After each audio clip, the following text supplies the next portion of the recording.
Who can tell? Who can tell if we're live when somebody says hello?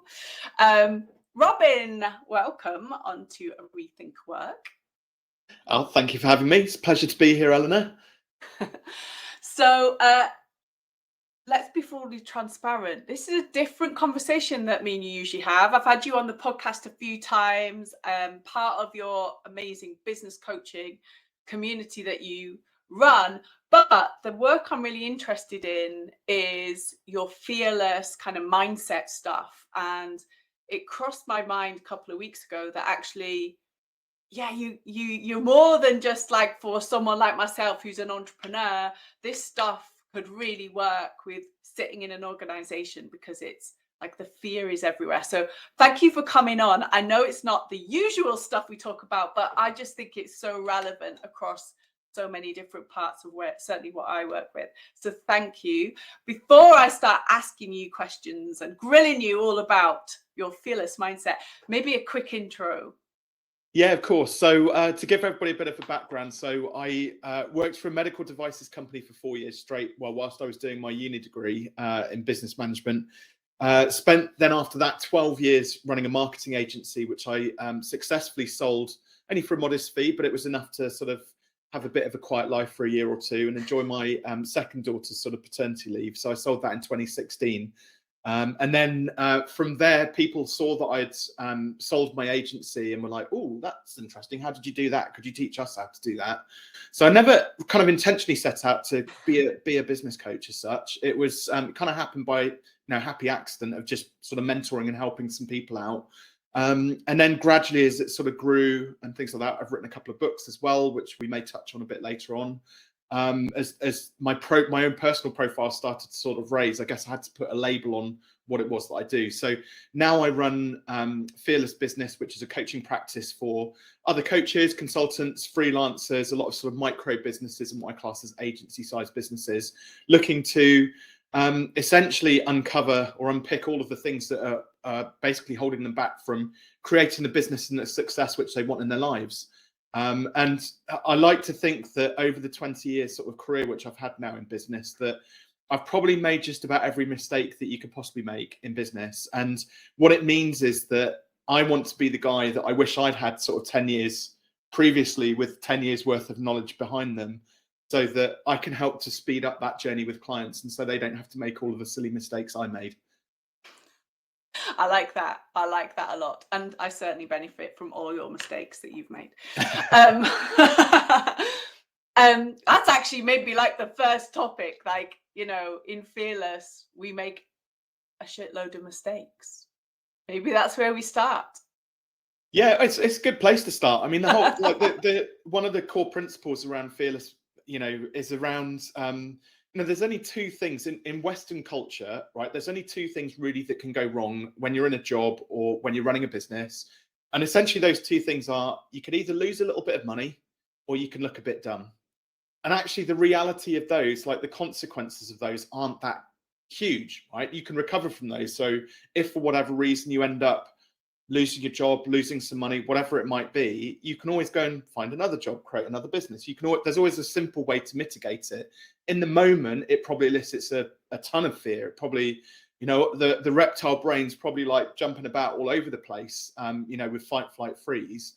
But the complicated part, or the challenge with that, is calming that reptile brain, so you think things through calmly and you make well-informed decisions moving forward. Because if you're coming at it, anything from a place of fear, what undoubtedly is going to happen is that when fight, flight, freeze kicks in, your decision-making abilities are going to be clouded. You're not going to be able to make sound decisions. So the worst thing you can do is, when you're panicking because you've lost a bit of money, lost a job, things have changed, it is to allow that panic to continue. By all means, like, give yourself 5 minutes to do the international sign of distress, run around your room, shouting and screaming. But then at some point, you kind of got to snap out of that and then actually make your next move. It's a bit different when in many walks of life, Plains of Africa, for example, where people walk 10 miles to go down to get some water, and they've got real danger there, hippos and lions and things like that could potentially eat them. Like, whereas for most of us, we are living in civilized society But isn't it funny that the thing we're most afraid of, and this is it, not just in the business world, but in the corporate world for people in sort of gainful employment jobs, we're just afraid of looking a bit stupid. We don't tend to speak our mind. And I think if we could just overcome that little bit of fear, we'll get what we want faster. I'm laughing because that's just so true. I love this thing that we're just basically not wanting to be more because of the fear of we might look stupid. That's a crazy concept in itself, but it's so true. So yeah, the fear we started in was maybe like a forced fear, but let's pick up on that fear that you create in yourself that's holding you back. As you say, you're sitting in a job, or you might have started a business, you are in the business, you are running it, and you're holding yourself back. That's a maybe different kind of fear. Well, fear is a feeling, fear is an emotion, right? And a lot of people seem to forget there's like three modalities of like being. Okay, so we have our emotions, but there's two others. There's thoughts, and then there's behaviors, and they kind of go round in this circle. It's like a cyclical process. It's like we have a thought, it makes us feel or behave a certain way. We behave a certain way, it makes us think something of ourselves or other people, or it elicits some kind of an emotion. So it could be, for example, maybe, I don't know, you say something in a meeting that you reflect on later, so the thoughts trigger off, and then you think, oh my God, that was a dumb thing to say. So immediately you shift into that feeling of like, whatever, regret because you said something maybe you thought you shouldn't have said. So the next meeting, then you hold back. And then in the next meeting, when you're holding back, you've got these thoughts going off, but you stop yourself from actually eliciting them. So you can see that actually thoughts can start to trigger these very vicious like cycles, negative cycles, because it starts to suppress really like what is our true capabilities, our true like how we want to show up in the world. And when you start to see that, it's almost like, imagine you have got this circle going round. In between each of those different three modalities, you can kind of just put a circuit breaker in there. So me, for example, I know that I tend to be much more sort of knee-jerk with my behaviors. So I think something, I do it, and then afterwards I like then get an emotion and then I process it. So I kind of go that way around the circle. Other people go the other way around the circle, right? But because I know that, I've taught myself now to, when I have those thoughts, just stay with them for a little bit longer, just sit with them, process them, not do anything immediately. Because, and it's more so just to make sure that I'm not going to do something that I regret, or when I do something, I'm going to do it with purpose and intentionality. And then it becomes a much more powerful, there's no fear there. It's I've weighed up not just the next consequence of my actions, but I've weighed up the second, third, fourth order consequences. And even if I do it and it doesn't quite work out, I've got plan B, which means that I can then mitigate it afterwards. So why, if you're rational and you slow the process down, why should there be any fear? There doesn't necessarily need to be any fear in amongst that. Undoubtedly, though, like occasionally, like fear will slip into the mix somewhere along, like as do any emotions that we have. And the thing is, a lot of people see fear as being a negative emotion. And I believe like emotions are just emotions. There's no positive or negative association with any emotion that we have. It is just an emotion. It's just a symptom, a sign, a signal that's trying to tell us something about how we're receiving information from the external world. And so we should just tune into that, just listen to what it's trying to say. Okay, oh God, I feel a bit of fear in there. What's going on for me? It's a little bit like there was a bit, just as a practical example, there was sort of a bit of chattering amongst the in the WhatsApp group sort of before this, and everybody's worried about their talks and things like that. And you could see that some people were, I had that little bit of like, the butterflies start sort of going around and, oh God, should I have? And I messaged you sort of 15 minutes before the talk just to check, because we discussed this was going to be an interview. But I had to just double check because I could feel the butterflies were going, and oh God, what if I made a mistake and actually she's expecting a presentation and I haven't prepared one, and this sort of thing, right? So it happens, but it's useful because again, if you learn your modalities, like how you process information, when the fear starts to creep in there, you can harness it.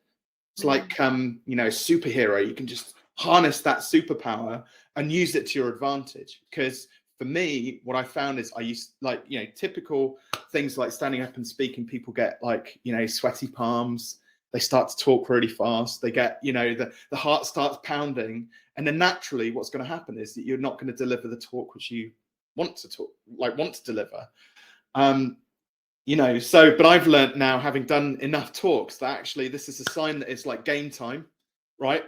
Let's go. Let's bring it on, turn it into like a really positive sort of energy. And when you can start to sort of understand that modality and tune into that warning sign, that signal, you know, you should be that's a terrible word for a coach to use. You're capable of anything. I love that. You corrected yourself. Should never use the word should. That's got me kind of curious about this kind of fear then. So what you just described there, maybe it's okay to feel fear. Like what you've just, like there's good fear and bad fear, maybe? No, there's just fear. It's not good or bad. There's just fear. Yeah. And it's how we use it. It's how we sort of, how we use it to our advantage. You know, there's a great quote by Seneca that things are always much worse in imagination than in reality. A simple example of this is, imagine you have got to have a conversation with your boss, difficult conversation, or as a boss, you've got to have a difficult conversation with an employee, you know, as a subordinate. You'll think about, and imagine if like you've had come to the conclusion, you've got to have this conversation, but you can't have it until Monday and it's Thursday. And now you've got the whole weekend to ruminate on it, and it spins around in your head and you're thinking, oh my God, what if they quit? Or what if, you know, if you're the employee, or God, what if my boss is going to fire me? You've got all these things. And then lo and behold, you go into the meeting, you kind of at that point just let go, because now it is what it is. And then actually the conversation ends up being better than you'd originally thought. So things are always much worse in our imagination than in reality. You know, and a really good example of this, if I can, I'll need your help here. You're going to have to give me some feedback here for this. But if you have a log burner in your house, right, a wood burner in your house, and you start to run out of logs, right, and your fire's starting to, you know, starting to wind down a little bit and burn itself out, and you run out of logs, what would you do? I would go out and cut a tree down, and because we got a wood outside, so, and then I got logs. Cut some sticks, chop some trees down, but you basically go and get some more logs. But you didn't really think about that. You didn't panic and go, oh my God, I've got no logs. It is what it is.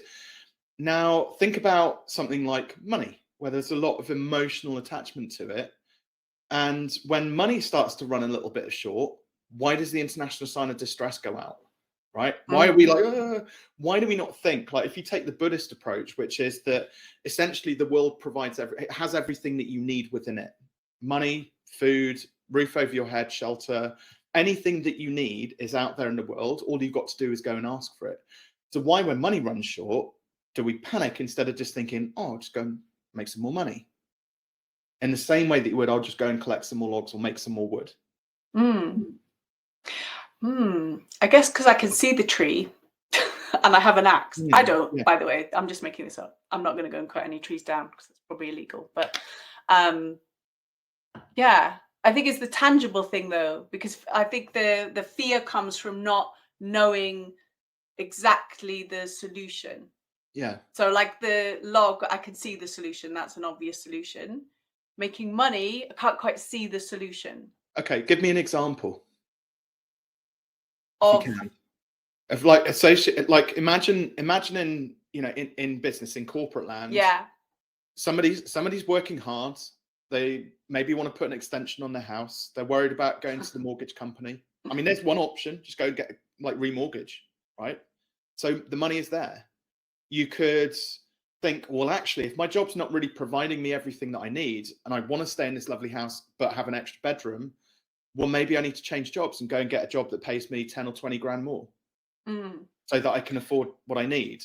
But I mean, think about, okay, here's another way of thinking about money. Well, money is like the current version of what, you know, a couple of thousands of years ago was bartering. People used to swap sheep, you know, for cow hides, for example, or what, you know, they used to swap things. But you could see your sheep in your field. You could I can see my sheep in my field right now if I look out there. I got some herdies. And make sure that you've got fences put up so that the wolves can't come and eat your sheep, or people can't them and steal them. So, but would that, imagine if we traded in sheep, not money, would that not give you a bit of reassurance that actually I can, you know, when things get a bit like, I'll sell Doris and Daisy and whatever, and I'll trade it for a cowhide, so I've got something warm to wear or use further down the line.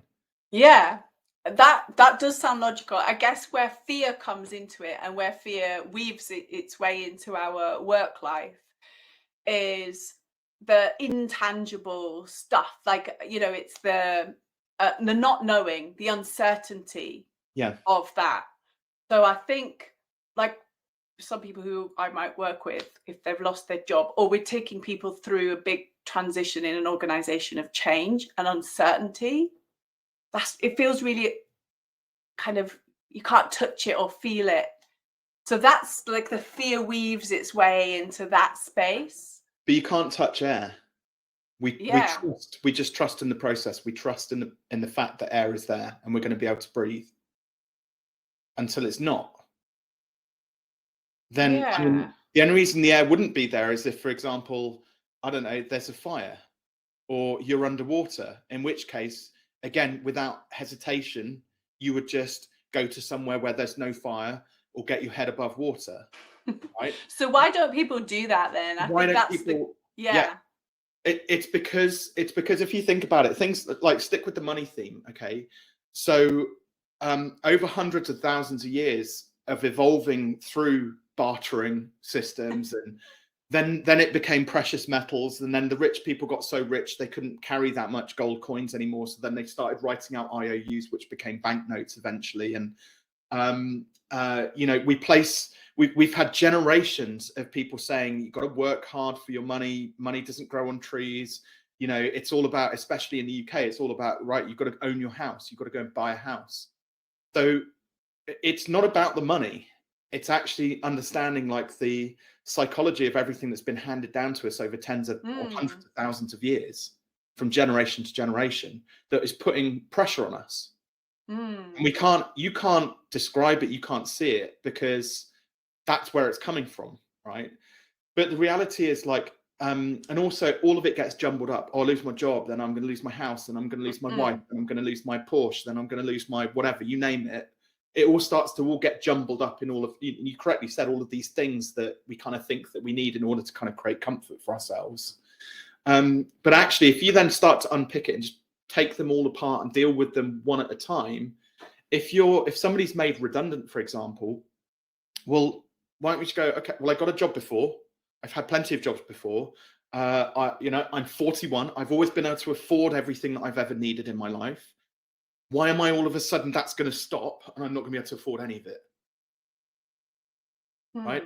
It's about people get very caught up sometimes in the present moment of the dire, whatever's going on, and they forget that they've got all of this amazing experience, wealth of information which they've learned over the years, and there is a future out there as well. But if you've done it for the last 20 plus years, it makes common sense that you'll be able to do it for the next 20 years as well, and evolve beyond it.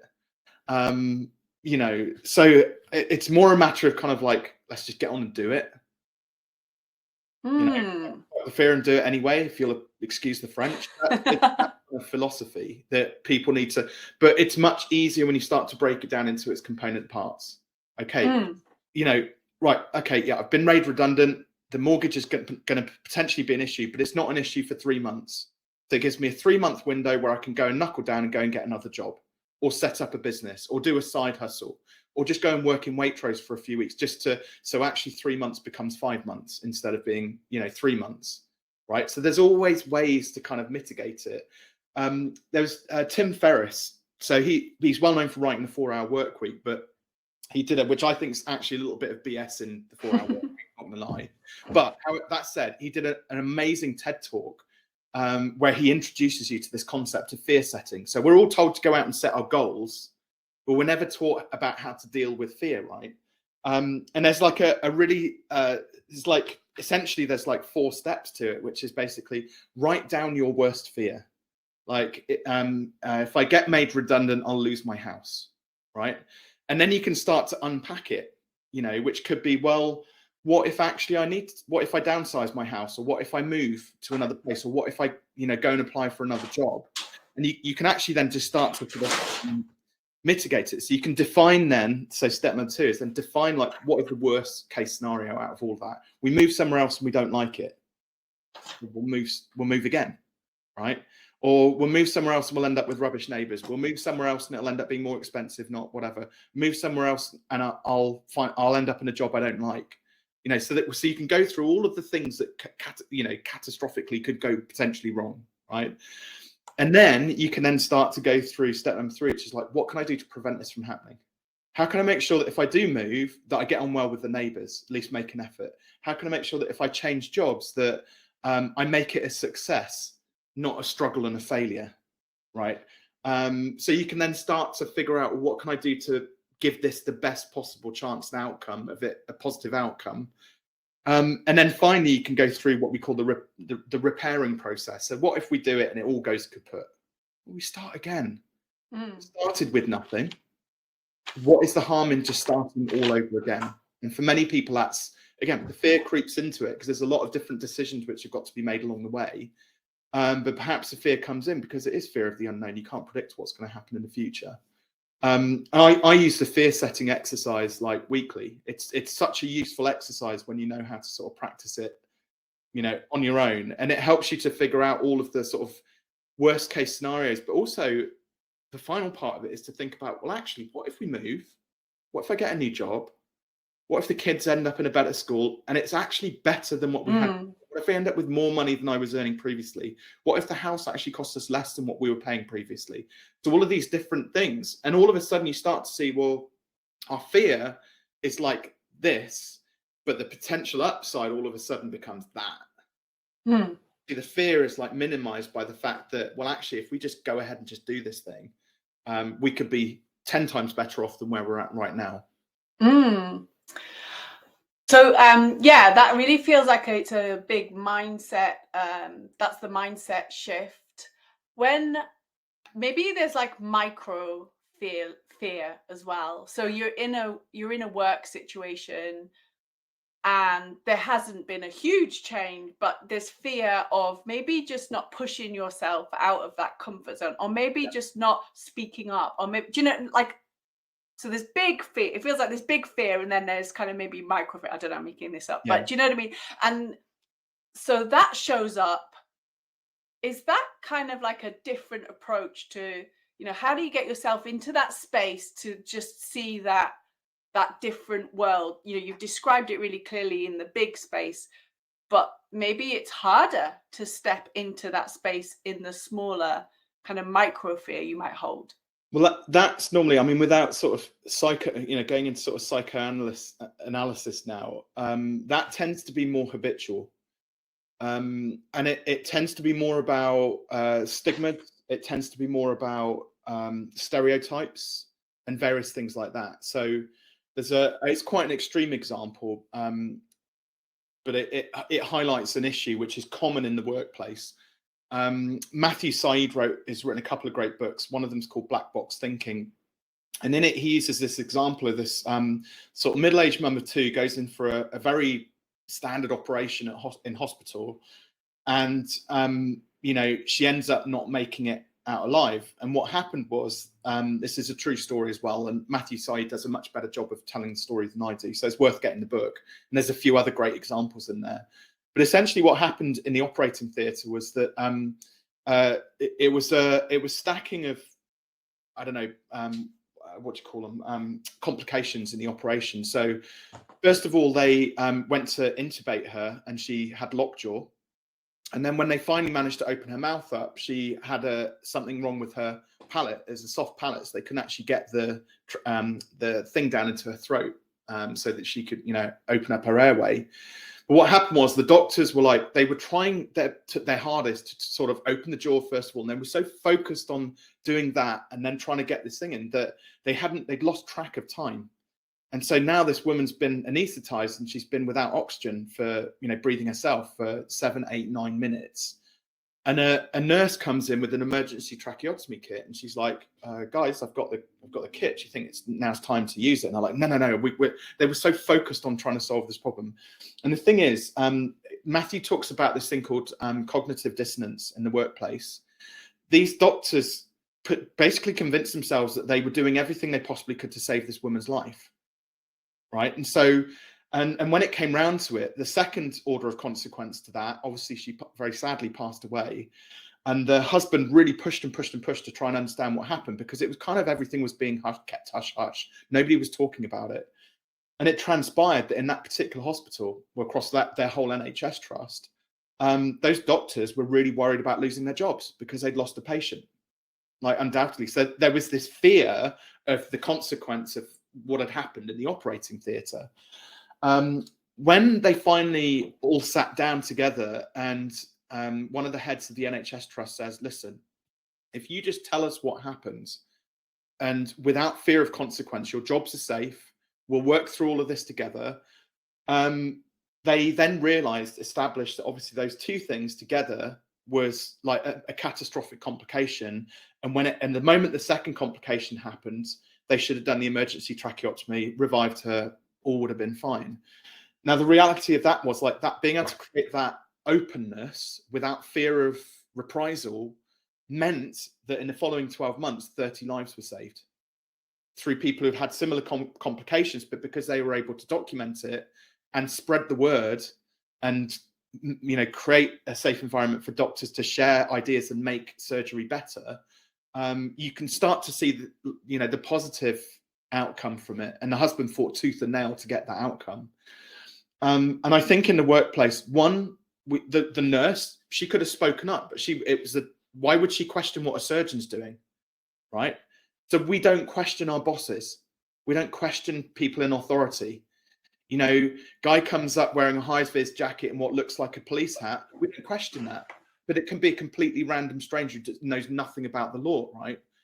So sometimes we have to just push all of what's normal to one side and speak our mind.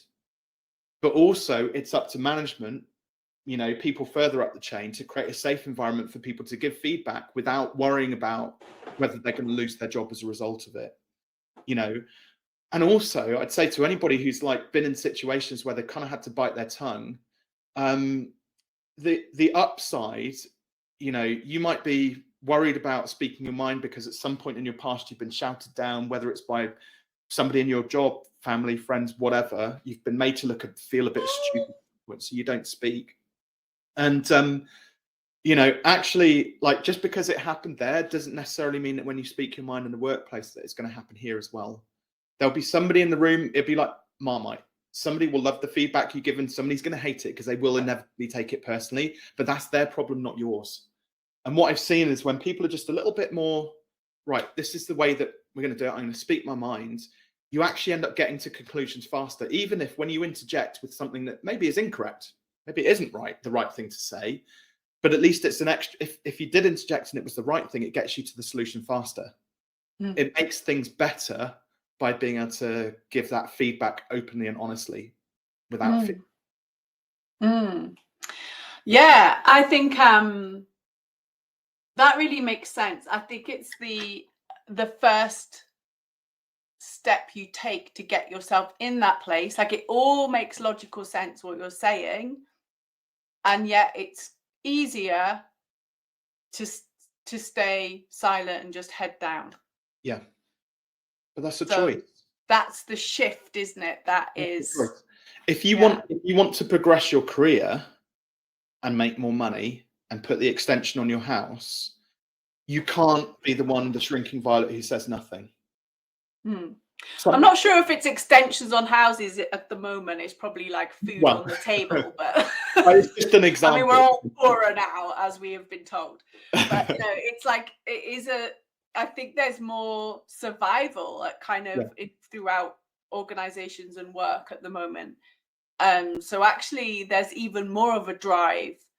It's not a luxury item, and so it's how you're choosing to kind of work through that, I guess. That's the interesting thing. See, one thing which really makes me very frustrated, is when somebody moans and complains about their circumstances, but yet they don't then do anything to change it.